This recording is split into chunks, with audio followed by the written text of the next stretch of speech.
Let me ask you a question. How much time, energy, and effort do we put into fixing and upgrading our lives?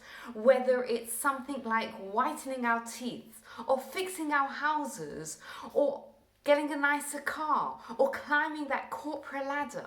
So much of our time and our energy and our effort goes into trying to do and become more. Where does this come from? This is our soul. Our soul pushes us always to achieve, but it's a shame to waste that drive to become more on just the material world. So every single morning, there's a short prayer that's called Elokai Neshama, where we thank God for the soul that He's given us.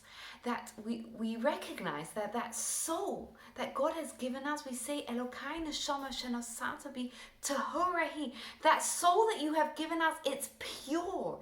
I have within me a pure soul.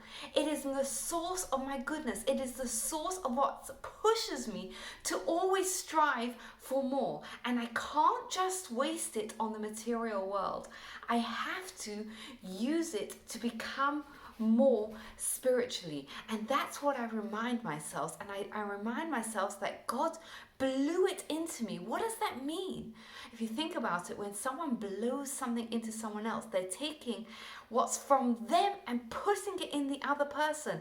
We have a spark of godliness within us. Do you know what that means? That means that we have exactly what is needed to fulfill our mission in this world, which is to perfect our soul. What does it feel like to live from a place from our soul? Let me explain it to you by explaining what the opposite of it is. And the opposite is when we're living from a place of ego. Think about the times that we've made mistakes, we've hurt other people. They always come when we let our ego rule us, when we let our ego tell us what to do. The flip side of it is when we connect with our soul, when we live from a place of soul, we make smarter decisions, right? Think of watching a beautiful sunset. Think of a time where you felt intensely grateful. We feel so connected to something greater.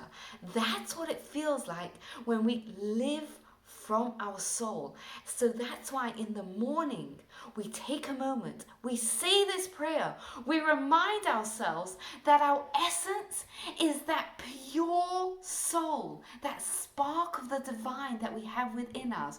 We have exactly what we need to tackle the day and to remind ourselves that whatever comes along today, whatever comes is tailor-made for me. It's my soul curriculum, and my job is to let the purity of my soul shine through. Thank you for listening and have a wonderful, soul-filled day.